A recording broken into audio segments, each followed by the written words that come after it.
दोस्तों, क्या आप मेरी बात पे यकीन करोगे कि एप्पल एक वक्त में कपड़े भी बेचा करता था। जी हाँ, उठा 25 डॉलर। आप कहोगे 25 रुपए में कहाँ कपड़े आते, लेकिन आते थे भाई उस वक्त में। 1986 की बात है, तब तो पैसों में कपड़े आते होंगे।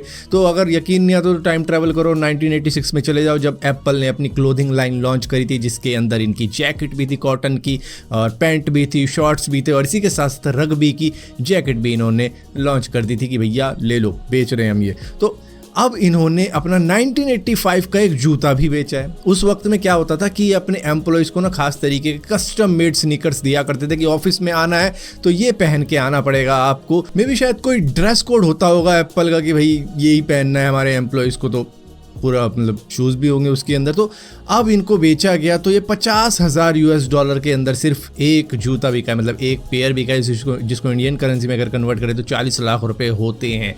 हालांकि जूते का साइज़ थोड़ा बड़ा था, 10.5 था, वरना मैं खुद लेने की सोच रहा था। फिर मुझे किसी ने कहा तेरा घर जाएगा इसमें, मैंने कहा कैंसिल। दोस्तों, वैसे तो आपको मालूम होगा नासा एक एयरक्राफ्ट के ऊपर काम कर रहा है जिसका नाम X-59 है। हालांकि इसके ऊपर अभी एक्सपेरिमेंट चल रहे हैं, लेकिन बताया जा रहा है कि ये सुपरसोनिक एयरक्राफ्ट कहीं पर भी किसी को भी पहुंचा सकता है, अर्थ के किसी भी हिस्से में सिर्फ 2 घंटे के अंदर। एक बार ये टेक ऑफ किया तो जहां बोलो वहां 2 घंटे में पहुंचा देगा। ये सब ऑर्बिटल फ्लाइट की तरह होगा, जो कि काफ़ी तेज़ी से इधर से उधर जा सकता है। ये लंदन टू सिडनी की दूरी सिर्फ 2 घंटे में कंप्लीट कर सकता है, जो कि नॉर्मली 22 घंटे की होती है। हालांकि इसको अभी भी आने में 10 साल लगेंगे, 2033 तक का प्लान है जब आप इसको उड़ता हुआ देख पाओगे। मतलब इसकी आवाज़ ही जो सुपरसोनिक क्रिएट करेगी, उसी से पता लग जाएगा कि कोई फ्लाइट निकली है।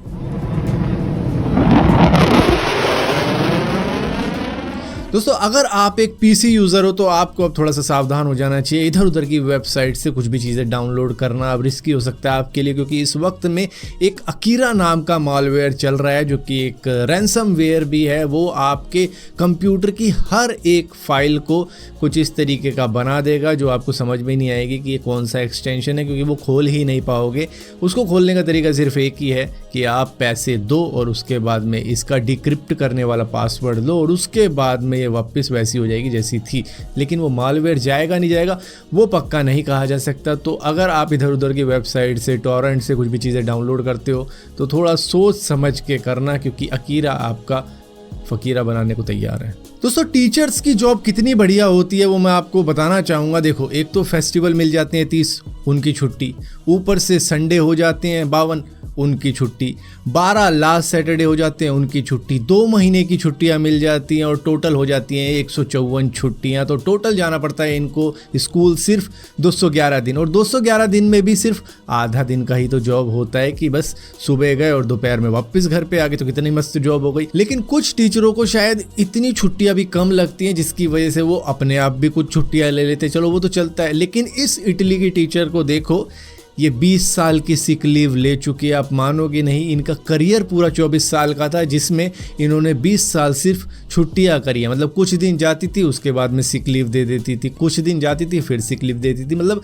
हफ्ते में एक ही बार जाती होगी, बाकी सिक लीव चलती थी, जिसकी वजह से इनको सैलरी तो मिलती ही थी, और ऊपर से जब जाती भी थी तो आधे दिन में वापस आ जाती थी। तो इस तरीके से इन्होंने अपना पूरा करियर निकाल दिया, जिसके बाद में पता लगने पर अब इनके ऊपर इन्वेस्टिगेशन बैठी हुई है कि ऐसा कैसे हो सकता है। मुझे तो ऐसा लगता है इन्होंने सिक लीव की PhD करी है कि किस तरीके से आपको छुट्टी मिले। दोस्तों, जापान के सभी पतले वतले पुलिस ऑफिसर्स को फुला दिया गया है वहां पे इस हाई टेक ड्रेस को देके। दरअसल वहाँ पे हीट वेव चल रही है, जिसकी वजह से पुलिस वाले कुछ इस तरीके की वर्दी पहनते हैं जो कि उनको वेंटिलेशन प्रोवाइड करते हैं, जिसकी वजह से उनको पसीने वसीने नहीं आते हैं, और ये थोड़े से फूले फूले रहते हैं। हमारे वाले अलग तरीके से फूले फूले रहते हैं, इनको ड्रेस की वजह से फुला दिया गया है कि भैया हवा लगे तुम्हें, अच्छा रहे, और धूप में जो भी काम कर रहे हो उसमें दिक्कत ना आए। दोस्तों, आप में से कई सारे लोगों का ड्रीम होगा कि शायद आप विदेश जाओ और वहाँ पर अपनी स्टडी को अच्छे से करो, लेकिन कुछ के साथ में कुछ ऐसी ट्रेजेडी हो जाती है जिसकी वजह से वो वहाँ जाके फंस जाते हैं। अब ऐसे ही हैदराबाद की एक महिला है जो कि शिकागो के अंदर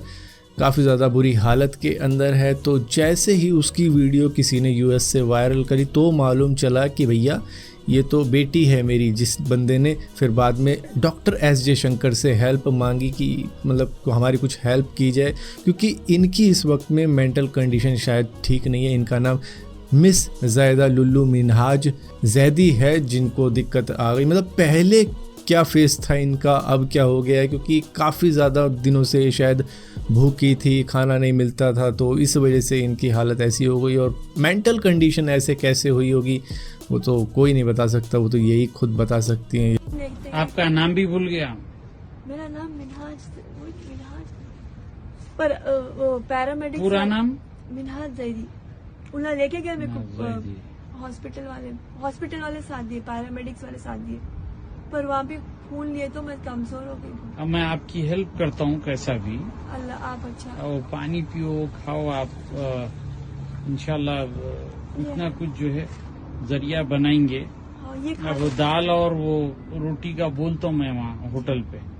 मेरे को आप वो मेरे को बहुत, अगर आप पालक मेरे को पालक या नहीं तो दही रहता है, पालक खाने में। वहाँ पे ओहायो में थी तो एक अफगानी आदमी था बेचारा, अब मैं मामू को पहचानता था, तो मेरे को जब भी ब्लीडिंग हुई जाके मैं भाई रातब था ऐसा जाके वो तो जल्दी। अब आपको बेहतर है अब इंडिया चले जाओ, हैदराबाद। सही कंडीशन में नहीं है, मेंटली स्टेबल नहीं लग रही हैं जैसे ये बात कर रही थी। हालांकि जिस भी बंदे ने इनकी हेल्प करी है खाने को लेकर, पानी को लेकर, वो अप्रिशिएट करने वाली बात है, क्योंकि विदेश में कई इंडियंस भी शायद इंडियंस को इग्नोर कर देते होंगे कि भाई हम क्यों पैसा खर्च करें इनके लिए, लेकिन जिसने भी हेल्प करी बहुत ही भला आदमी था। और उसी की ये जो क्लिप है ये वायरल हुई, तब जाके पेरेंट्स को मालूम चला कि हमारी बेटी किस कंडीशन के अंदर है वहाँ पर, क्योंकि कांटेक्ट तो हो ही नहीं रहा था। दोस्तों एक बार इस पिक्चर को देखो, ये पिक्चर देखने के बाद में आपको लगेगा कोई मैं हॉरर मूवी की बात कर रहा हूँ या कुछ हो गया है। दरअसल ये चाइना की एक 8 साल की लड़की है जिसके अंदर एक अजीब सा ही टैलेंट है, ये दीवार पर छिपकली की तरह चढ़ जाती है और वहीं से टीवी देख लेती है। ऐसा कैसे कर पाती है वो तो भैया जैकी चैन जाने या फिर ये लड़की जाने, क्योंकि वो दोनों ही ऐसा कर लेते थे।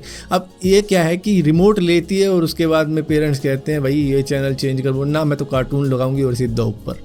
नीचे इसकी मम्मी अलग परेशान रहती होगी कि नीचे आ तुझे बताती हूँ, मेरा चैनल नहीं लगाया ना।